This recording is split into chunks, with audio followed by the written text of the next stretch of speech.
Antoine Léaumont qui s'est pris une sauce de la part de l'extrême droite parce qu'il s'est mal exprimé sur le sujet de la colonisation et immigration.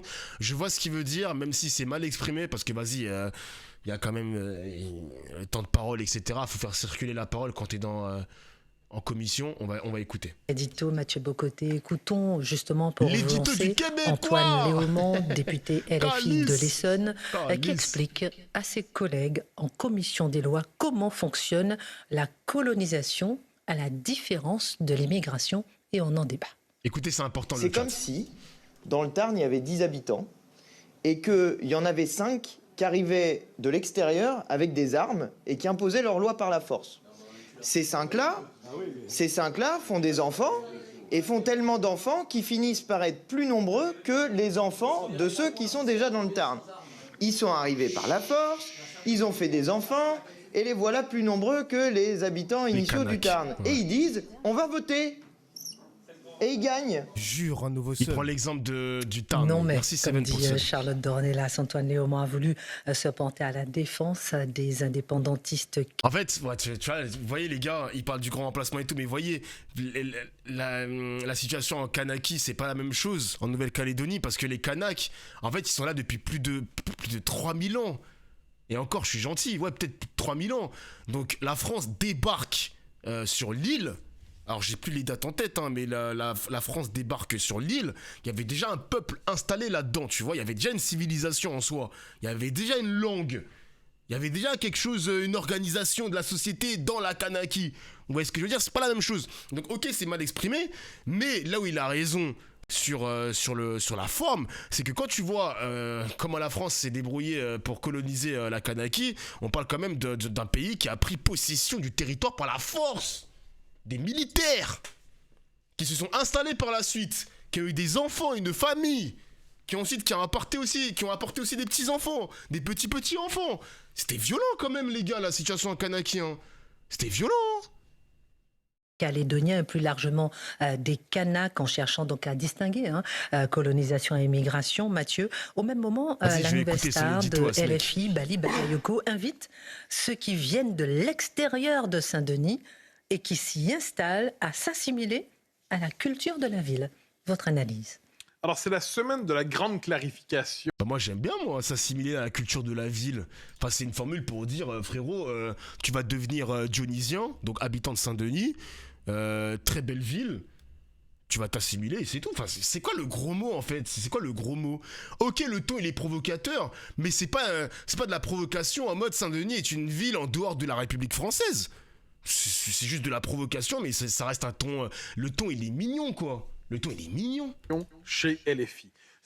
On nous demande quelquefois pourquoi on revient aussi souvent sur LFI, parce que c'est un parti qui fait bouger les lignes idéologiques, qui est très clair dans ses intentions, et il faut prendre au sérieux Non, je pense ce que pas nous Cynthia dit qui voulait dire LFI. ça. Je pense pas. Dans les circonstances, il y a donc deux déclarations pense pas. importantes cette semaine. Enfin, il y en a eu plusieurs, soyons honnêtes. Il y a eu deux déclarations importantes ces 48 dernières heures, parce qu'on aurait pu en donner beaucoup d'autres depuis le début de la semaine. Et que nous disent-elles? Fondamentalement, elles nous expliquent ce que LFI entend par le fameux grand remplacement. Grand remplacement en Nouvelle-Calédonie, très mal. Grand remplacement en France, très bien. Alors, point de départ, il y a donc un débat sur la modification du corps électoral en Nouvelle-Calédonie. Donc, est-ce que les gens qui ne appartiennent pas au peuple premier, ou alors qui ne sont pas arrivés après avant une certaine date, est-ce qu'ils peuvent participer au corps électoral nouveau? Et LFI nous dit non, parce qu'étendre le corps électoral, l'ouvrir à ces électeurs nouveaux, ça consisterait à noyer les Kanaks dans une majorité d'origine étrangère qui les rendrait donc étrangers dans leur pays de toujours. Et je vais redire la citation pour la décomposer. Donc il nous dit, imaginez... Bah après, la situation en Kanaki, c'est vrai ce qui se passe, les amis. Hein. La population kanak a été divisée par deux. Il y a moins de Kanaks sur le territoire calédonien. Alors, vous allez me dire, ouais, mais Dofla, tu sais, c'est comme les Blancs en France, hein, la baisse de la natalité. On va te dire, oui, mais il fallait faire plus d'enfants, il fallait faire des enfants, ils cassent pas les couilles. Ouais, mais le problème, c'est qu'il y a une violence coloniale aussi en Nouvelle-Calédonie. Enfin, excusez-moi, est-ce que tu as envie d'avoir des enfants dans une situation où t'es dominé par le colon? C'est un peu compliqué, il y a une violence par rapport à ça aussi. Il y a pas en fait une atmosphère agréable pour procréer. Je sais pas si vous voyez un peu ce que je veux dire. Je sais pas si vous comprenez un peu ce que je veux dire. Là, je parle même pas du 21e siècle, les mecs. Hein. Je vous parle de l'époque où il y avait déjà cette domination coloniale sur la Nouvelle-Calédonie. Moi, je suis désolé, les amis, ben, ça aide pas à vouloir procréer, genre. Alors que les colons qui se sont installés en Nouvelle-Calédonie, ils jouissaient parce qu'il y avait l'armée française derrière eux, c'est eux qui dominaient aussi sur ils ont vite dominé sur les autochtones, donc eux ils étaient vraiment, ils bombaient le torse, ils avaient le grand sourire, donc ils avaient aussi cette joie de faire l'amour et d'avoir des enfants, c'est beaucoup plus facile pour eux. Eux ils avaient pas cette pauvreté, voilà exactement, il y avait aussi la pauvreté chez les Kanaks. Donc voilà, c'est tout cet assemblage, tout ce cocktail qui a fait que, année après année, bah, les Kanaks, ils étaient moins nombreux par rapport aux Calédoniens. On dit Caldoche, on dit quoi déjà, les Français de la Nouvelle-Calédonie?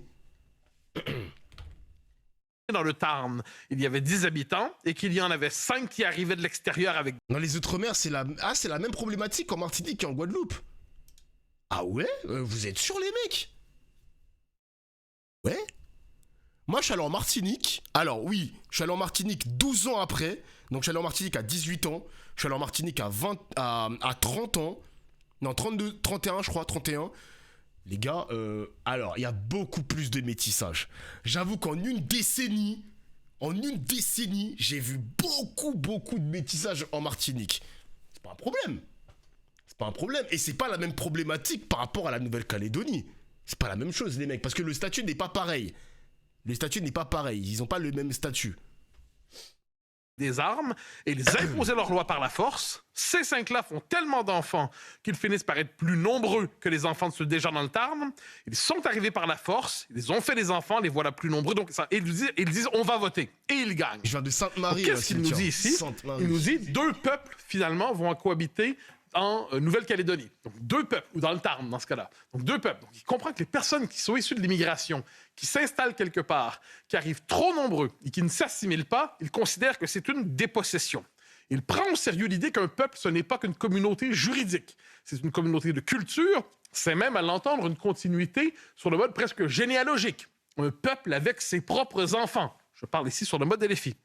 Il décrit donc ce que certains appellent un grand remplacement. Mais il nous dit, c'est très grave là-bas, mais ce n'est pas la même chose en France. Parce que certains lui posent la question, mais c'est pas la même chose? Il dit non, parce qu'immigration et colonisation, ce n'est pas la même chose. Pourquoi? Parce que dans l'immigration, il n'y a pas de domination. Donc, il n'y aurait pas de domination dans ce que tant de Français vivent aujourd'hui comme une submersion migratoire qui les met en minorité dans leur propre pays. Il dit, c'est pas la même chose parce que vous n'êtes pas dominés. Il n'y a pas de domination ici aujourd'hui. Mais oui, l'immigration, il n'y a pas un effet... Mais oui, ils sont pas dominés. Enfin, excusez-moi, les gars, c'est vrai, en fait, ils sont pas dominés. Il n'y a pas une armée immigration, je sais pas quoi, qui vont déposséder... Il n'y a pas une armée qui va déposséder les Français de leurs biens. Genre, c'est pas la même chose. Il raconte n'importe quoi, le mec. Donc, Antoine Léaumont, c'est peut-être mal exprimé, mais si tu comprends ce qu'il veut dire, sa rhétorique... Enfin, tu comprends mieux, genre, enfin, t'es pas débile. Mais là, oh là là, l'édito de ce Québécois, putain, c'est une catastrophe, mon gars. Hein. Aujourd'hui. Donc, c'est assez intéressant, la distinction utilisée, la logique décoloniale ou recoloniale de LFI. Deuxième déclaration, celle de... Mais oui, le raisonnement, il est débile. Voilà, il y a un premier message. Le raisonnement, il est débile. Ce raisonnement est complètement biaisé. Il compare des Français qui s'installent en Nouvelle-Calédonie et des migrants étrangers qui viennent en France et qui ne voteront pas en arrivant. Mais oui, parce qu'avec le corps électoral, faut savoir qu'en Nouvelle-Calédonie, tu peux finir par voter quand tu es bien installé dans le pays. Tu peux participer à la vie électorale. Alors qu'un étranger français, s'il n'a pas la carte d'identité française, il ne peut même pas voter pour la présidentielle, par exemple. Et là, la différence. Bonsoir, monsieur Saint-Ious. Je suis débile ou quoi? Saint-Ious. Bienvenue sur le stream, mon ami. Ils sont sans papier, donc ils votent pas. Mais oui, ils sont sans papier. Ils peuvent pas voter, frérot. C'est pas la même chose. Pas la même chose. Le seul problème à la logique, c'est le timing. Les colons, et elles sont depuis des générations maintenant d'Ofla. Oui, mais en fait, le problème, c'est que moi, je veux bien l'entendre qu'ils soient... En fait, j'ai appris ça à mes dépens il y a 2 ans, quand il y avait le conflit en Nouvelle-Calédonie. Moi, je veux bien comprendre que les Caldoches, je veux bien entendre que eux, ils ont besoin aussi de s'exprimer au niveau local dans les élections. Je veux bien l'entendre. Le problème, c'est que la question, elle est extrêmement complexe avec les Kanaks, parce qu'il y a eu cette colonisation, en fait, les amis. À partir du moment où il y a eu une colonisation, ces mecs-là, donc je parle vraiment des autochtones, ils vont se sentir dépossédés de leur territoire. Même s'ils sont là depuis plusieurs générations, les Caldoches, donc les Français nés en Nouvelle-Calédonie, je viens le comprendre. Mais les gars, un colon en Kanaki, frérot, le mec, à la base, si tu remontes le fil, un colon en Kanaki, il est arrivé avec toute une armée derrière lui, en fait. Elle est là, la différence. Pas la même chose. Elle est compliquée, je comprends, l'histoire elle est compliquée. Je comprends où tu veux m'emmener, sur quel terrain tu veux m'emmener, Cynthia, mais je pense qu'il faudrait un spécialiste de la colonisation, de la Kanaki, parce que moi je pense que je vais manquer de data, les amis. Je pense que je vais manquer de data pour vous, le chat. C'est un peu compliqué, en plus c'est une histoire qui remonte d'il y a 2 ans sur mon stream, parce que c'est la première fois que je parlais de la Nouvelle-Calédonie, mais je comprends ce que tu veux dire, je comprends. Torquepé n'a pas fait un documentaire là-dessus. Je pense.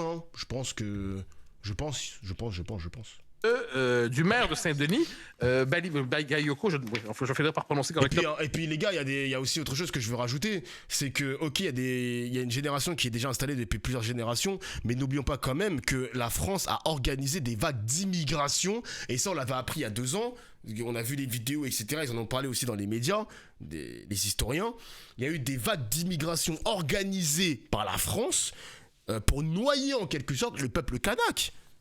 C'est ça aussi la colonisation, les mecs, c'est quelque chose qui a été minutieusement préparé en fait. Eh oui, Calédonienne ici, bienvenue Totsi, bienvenue. La France toujours là où il faut, mais oui les gars, oui. Pour remonter le fil, l'histoire de la Kanaki, les amis, c'est n'importe quoi ce qu'ils ont fait les Français. Non. Encore une fois, la gentrification. Alors, contre la gentrification, c'est dans un podcast décolonial, Parole d'honneur, je crois. Et il dénonce notamment la gentrification, donc l'embourgeoisement de la ville, essentiellement par des Blancs. Il faut comprendre, c'est le mot codé aujourd'hui, à tout le moins c'est ainsi que je le comprends, ce qu'il y a derrière le mot gentrification. Oh là là là là, la gentrification, c'est vraiment c'est que ça concerne que les Blancs. Mais qu'est-ce qu'il raconte? Ah là là, putain. Il va y avoir du racisme anti-blanc dans le mot gentrification, mais il faut aller se faire enculer, frère. Mais c'est quoi ce niveau? Les gars? Je le cite. Ceux qui sont venus, donc qui sont installés, sont les bienvenus, à une condition. Ils participent à la communauté de destin. Mais oui, la gentrification, c'est la thune, pas la couleur. Ils racontent n'importe quoi. C'est-à-dire de respecter ceux qui sont ici, qui ont toujours été ici, et qui ont fait l'identité de ce territoire. Qu'est-ce qu'il nous dit ici? Qu'il y a donc une identité à Saint-Denis.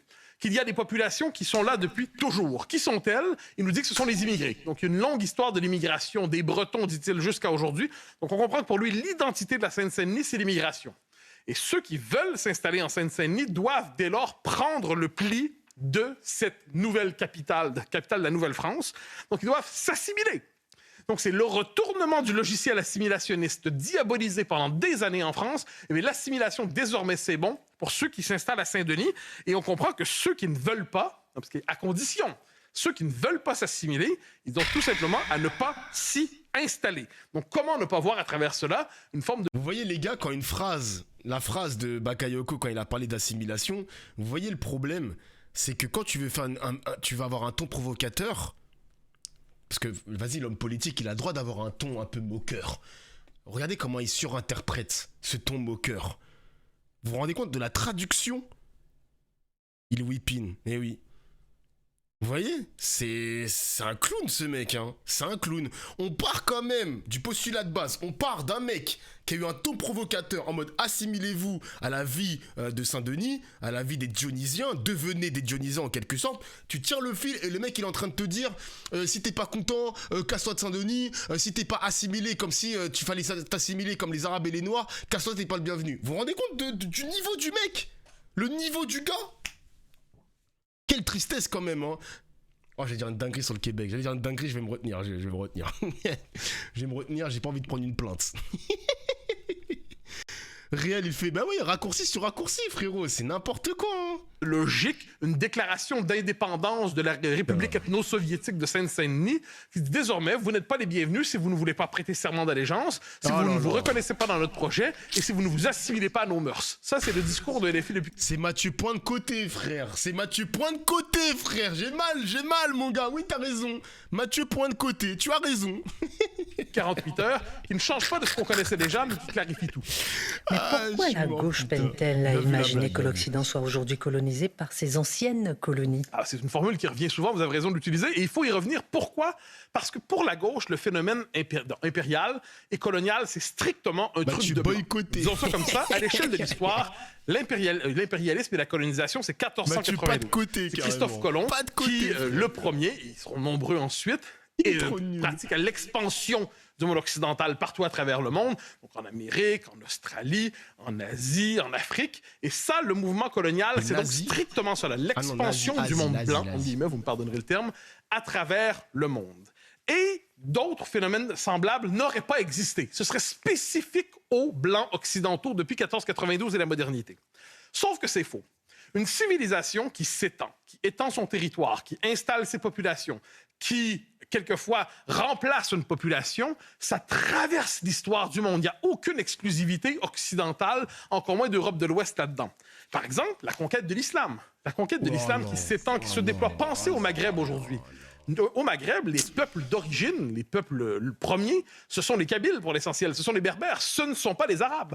L'arabisation et l'islamisation sont venus de l'extérieur. Ensuite, ça ne veut pas dire que c'est mal, que c'est bien, moi je ne me prononce pas là-dessus. Mais le fait est qu'il y a eu, le Maghreb a été, dans le vocabulaire, on pourrait dire de Jean-Luc Mélenchon, grand remplacé une première fois. Ça s'est étendu aussi jusqu'à l'Espagne, ne l'oublions pas. L'Espagne, donc il y a une puissance, l'islam, qui se projette en Espagne, qui est bloquée à Poitiers avec Charles Martel, on en a déjà parlé. Ça prendra des siècles pour que l'islam soit renvoyé de son côté de la Méditerranée avec la Reconquista, 1492 aussi. Donc à l'échelle de l'histoire, des chocs de civilisation de cette manière, il y en a plusieurs. D'ailleurs, quand il parle de grand remplacement tout à l'heure, moi ce qui me fascine avec l'extrême droite, défendre les Kanaks, c'est du grand remplacement à l'envers en quelque sorte. Mais attendez 2 secondes. Parce que selon leur théorie pour le grand remplacement, le peuple est remplacé par les arrivants. Donc là on parle de l'immigration, ok, y a un projet politique derrière, je sais pas quoi. Bon, c'est la théorie de merde du grand remplacement. Mais poto, les Français, c'est ce qu'ils ont fait subir aux Kanaks. Quand les Français sont venus pour grand remplacer les Kanaks, là par contre ils disent pas que le projet colonial il faut le dénoncer, je sais pas quoi. Ils disent pas ça à l'extrême droite.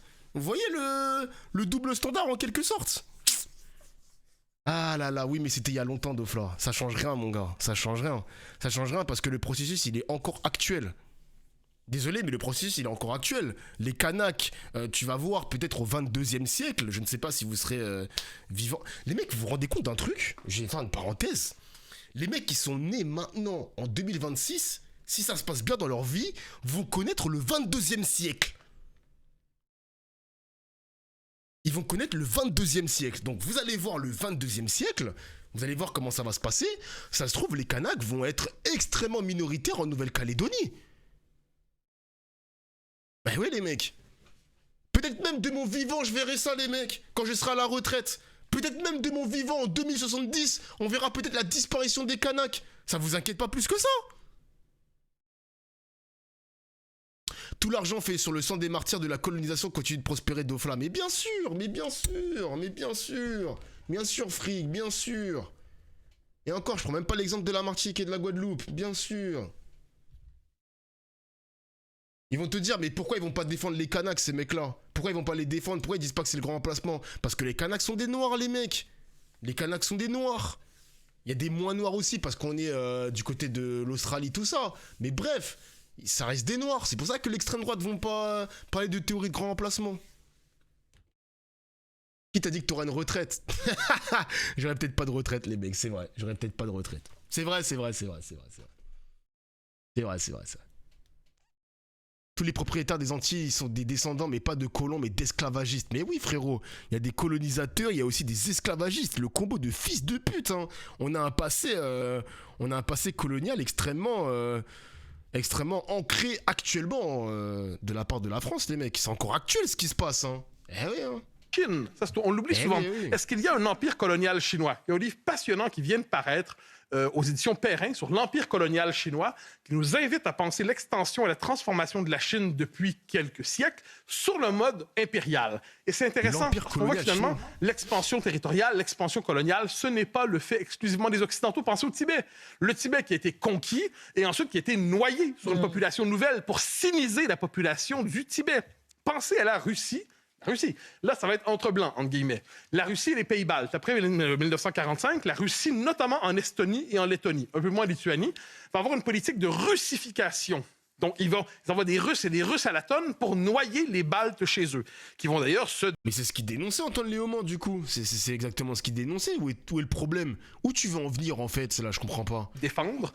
Me dis pas qu'il va dire que l'immigration arabo-musulmane, c'est la même chose que la russification. Genre lui il parle de russification et je veux dire qu'il va dire qu'il y a une arabisation de la France, un truc comme ça, c'est ce qu'il va dire peut-être. En changeant les lois de citoyenneté au moment de l'indépendance pour éviter de donner la citoyenneté à tous ceux qui sont sur leur territoire. Pourquoi? Parce que si c'est le cas, on sera, avec un terme qu'on n'utilisait pas à l'époque, grand remplacé. Je cite encore une fois Jean-Luc Mélenchon. Ensuite, autre élément, on nous dira comment expliquer donc pourquoi la gauche ne voit l'impérialisme et le colonialisme que chez le méchant homme blanc. Mais on s'imagine toujours que c'est une conquête du riche au pauvre. Donc on s'imagine un empire très développé qui va ensuite, sur le mode prédateur, s'emparer des ressources des autres. Mais à l'échelle de l'histoire, on peut imaginer un autre scénario qui est celui des vagues démographiques qui ont déferlé sur Rome dans les derniers siècles. Et c'est autre chose. C'est une prédation par le bas, peut-on dire, des populations attirées par un empire luxueux, par un empire prospère, par un empire riche, par un empire de liberté. Et les populations attirées, comme il y en a toujours eu dans l'histoire. Je ne condamne pas, je ne juge pas ici, je décris.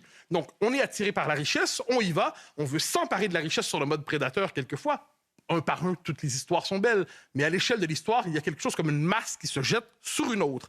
Et c'est entraîné notamment la chute de Rome. Est-ce que certains pourraient penser aujourd'hui une forme de lien entre ce qui est arrivé à Rome et ce qui arrive à l'Occident aujourd'hui? Certains ont osé. Autre élément, la planification. On nous dit une conquête, une colonisation, c'est planifié. Pas exactement. Sur le coup, oui. Le modèle historique connu, oui. Mais il faut regarder ça à l'échelle des décennies et des siècles. Quand, dans un siècle, l'Europe sera essentiellement transformée culturellement, démographiquement, sera islamisée, on ne se demandera pas s'il y a eu je ne sais quel centre de contrôle qui a planifié la contre-colonisation. Putain, il y croit vraiment, les mecs. Hein. Il croit vraiment au grand remplacement, les amis. Hein. C'est... Waouh. Il croit vraiment que le processus que la France est en train de subir, et même l'Union européenne, il est en train de t'expliquer que c'est un processus irréversible.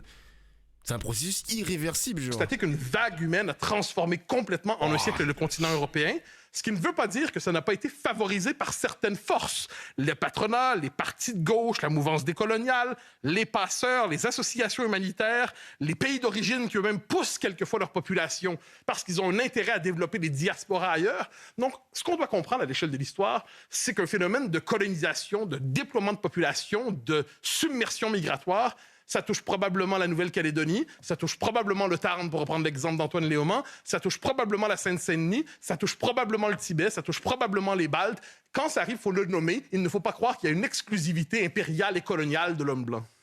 Quel sera l'avenir de la France et du monde occidental si cette tendance se maintient, Mathieu? Il faut aller... Il y a une formule que j'utilise souvent, c'est devenir minoritaire chez soi. C'est parce que ça... Donc, c'est le point de départ. Et quand on est minoritaire, ce qui se passe, c'est qu'on n'a plus le pouvoir. On a des droits, peut-être. On peut nous accorder des droits, mais on n'a plus le pouvoir. Et ça, c'est une mise en garde qu'on pourrait faire. Ne souhaite. Mais qu'est-ce qu'il veut dire par le mot pouvoir? Genre, quel type de pouvoir? Genre, tu es minoritaire, tu n'as plus de pouvoir, mais tu veux... Le pouvoir implique peut-être une domination. Mais du coup, je comprends pas. Tu veux quoi comme type de pouvoir? Faut m'expliquer, là. Jamais avoir des droits. Souhaitez avoir le pouvoir. Le jour où vous n'avez que des droits, les droits dépendent de celui qui vous les accorde ou non. Donc, dans les faits, ce que l'on voit dans le discours de Bali, notamment Bagayoko, eh bien, il nous dit « Je ne veux pas trop des gens du pays d'accueil, entre guillemets, sur mon territoire à moi. » L'argent, oui, c'est normal. Donc, on accepte les subventions de l'État, tout ça. Mais ça, comment on va le penser? Comme des politiques de réparation post-coloniale. Donc, Saint-Denis ne prendra pas la population de souche, entre guillemets, exagérément, si elle ne s'assimile pas à Saint-Denis, mais on prendra l'argent des deux souches françaises, s'il le faut, évidemment. C'est ce que je comprends. Peut-être j'ai mal compris. Au nom de la réparation post-coloniale due à Saint-Denis. Est-ce qu'on peut y voir? Il est en train d'expliquer que le maire de Saint-Denis veut capter l'argent de l'État pour réparation post-coloniale. Qu'est-ce qu'il raconte, ce gros enculé? Mais qu'est-ce qu'il raconte? Il y a un lore dans son cerveau, je te jure, bam. Il y a un lore. y a quelque chose dans son cerveau, il y a un lore, il y a un truc bizarre. Qu'est-ce qu'il raconte? En mode c'est un racketteur, voilà. Il est en train de sous-entendre que le maire de Saint-Denis est un racketteur. Il n'y a plus aucun Français qui veut faire le guignol sur CNews, du coup ils ont ramené un Québécois, exactement. Ça c'est marrant ça quand même. Ça c'est marrant ça. Ils ont ramené un Québécois, frère. La France est blanche et chrétienne, point barre. Mais frérot, je suis français. Moi je suis noir et français. Moi on me dit sur Twitter que t'es pas français, mais du coup tu veux m'envoyer où? Tu veux m'envoyer où, mon gars? Toute ma généalogie, toute ma famille est française. Qu'est-ce que tu veux faire? Tu veux faire quoi de moi? Tu veux m'envoyer dans quel pays, mon gars? Tu veux m'envoyer dans quel pays? Bardella, il a un proche étranger. Il a un parent étranger. Je suis plus français que Bardella. Je suis plus français que Bardella. Toute ma généalogie, toute ma famille est française. Ah, tu parles plus maintenant, monsieur Hachoum, hein? Tu parles plus, hein? Ça se trouve, je suis plus français que toi, mon gars, hein? Ça se trouve, je suis plus français que toi, hein? Imbécile. Ça ouf, lui. Avoir une forme de mouvement de population, de déplacement de population, je sais pas, certaines suggèrent. Ensuite, ce qu'on peut voir, c'est que le changement de mœurs, ça va entraîner donc une forme de transformation des mœurs à grande échelle dans les populations transformées et évidemment des codes religieux nouveaux. Des codes religieux nouveaux comme par exemple l'islamisation, la charia. Largement moyen d'Ofla que tu le sois français. Bon après les gars, j'ai pas choisi. Moi j'aurais aimé, je sais pas, j'aurais aimé être quoi les gars, je sais pas. De toute façon le problème c'est que si je dis le Japon, vas-y, le Japon a un passé colonial bizarre, l'Australie pareil, je dis l'Angleterre pareil, je dis le Portugal c'est encore pire, je dis les États-Unis c'est la même chose aussi, je dis nationalité chinoise c'est pire aussi, y a pas un pays positif genre? Est-ce qu'il y a un bon pays? Le Guatemala peut-être que le Guatemala c'est un pays cool. Je sais pas, peut-être que le Guatemala, je sais pas, la Suisse peut-être. La Suisse, peut-être, les mecs, hein. Peut-être que j'aurais aimé être suisse, je sais pas, hein. Je sais pas. La Martinique, oui, la Martinique. La nationalité martiniquaise. Le jour où il y aura une nationalité martiniquaise, je la prendrai, les mecs, hein. Je la prendrai volontiers. Oui, mon gars. Ah oui, poteau. Peut-être. Et à l'échelle de l'histoire, j'aurais une dernière réflexion qui se détache un peu de la politique, mais pas complètement. Vous savez, le racisme anti-blanc dont on parle souvent ici, il prend plusieurs manifestations, des manifestations politiques, comme on le voit peut-être cette semaine dans certains discours. Donc il y a la... Mais à travers... Je vous donnerai pas ce buzz, les gars. Oui, mais tu haïs la France. Viens, on s'appelle sur Discord. À quel moment je vais déjà prendre mon temps de parler avec toi sur Discord de 1? Et à quel moment tu dis que je haïs la France? Par pitié de... Non, les gars, je vous donnerai pas ce jeu. Les gars. Pas aujourd'hui. Je vais respecter mon programme. Mais les mecs, à quel moment j'haïs la France, genre? Je peux haïr peut-être le gouvernement, j'haïs l'extrême droite, je déteste les nazis, mais je ne déteste pas la France. Je ne déteste pas la France. Quand je suis allé au Japon et quand je suis allé au Maroc, quand je suis allé en Angleterre, j'ai compris que les pâtisseries françaises, la boulangerie française, les plats français, les plats antillais, qui sont aussi français en quelque sorte, j'ai compris que ça extermine le Japon, ça extermine l'Angleterre, ça extermine le Maroc et ça extermine beaucoup de pays. J'étais aux États-Unis aussi, les amis. J'étais aux États-Unis. La bouffe américaine, ça ne marche pas. Mon gars, la culture française, mon gars. Eh oui, poteau. Est-ce que tu as une attestation d'amour de la France? Ouais, peut-être que j'ai une attestation d'amour pour la France. Peut-être. Parle bien du Maroc. Alors les gars. Slowly, les Marocains, on va parler français, on va arrêter de parler chinois et tout. La bouffe française extermine la bouffe marocaine. C'est bon ou pas? Est-ce que c'est bon ou pas? C'est bon ou pas? Là, je suis en mode fitna. Vous êtes fous quoi? La bouffe française extermine la bouffe marocaine, y a pas de débat. Y a pas de débat, les mecs. Y a pas de débat. C'est bon? J'ai mangé le couscous, c'est incroyable, mais la bouffe française, quand je dis la bouffe française, je parle de toute la culture culinaire, pâtisserie, boulangerie, ça extermine le Maroc. C'est bon? Merci pour les pâtisseries marocaines, c'est excellent. Merci pour les couscous merguez, je sais pas quoi, c'est bon aussi, l'agneau, tout ça. Mais faut respecter la France. C'est bon? Go fitna les mecs, hein. Go fitna. J'aurais pu dire que la bouffe antillaise extermine le Maroc. J'aime bien la Martinique, Mais c'est even, c'est even, c'est even les mecs, c'est even. La bouffe antillaise c'est quand même quelque chose les mecs, hein. La bouffe antillaise c'est quand même quelque chose. Désolé les Marocains, mais un jour vous aurez l'occasion de manger antillais. Je pense que le jour, je vais dire une dinguerie, hein. Je pense que le jour où vous allez déguster toute la cuisine antillaise, ton passeport marocain, il va peut-être partir à la poubelle.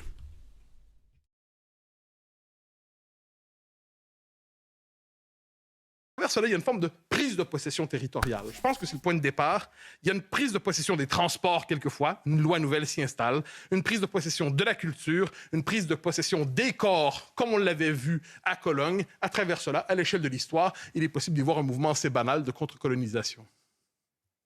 On marque une pause et puis on revient. Mathieu, peut-être fini au bon moment, vous faire réagir au sonore de C'est fini au bon Balibali moment en Loco, plus parce les que- gars. Ça va les Marocains, je vous taquine, tranquille les gars, tranquille.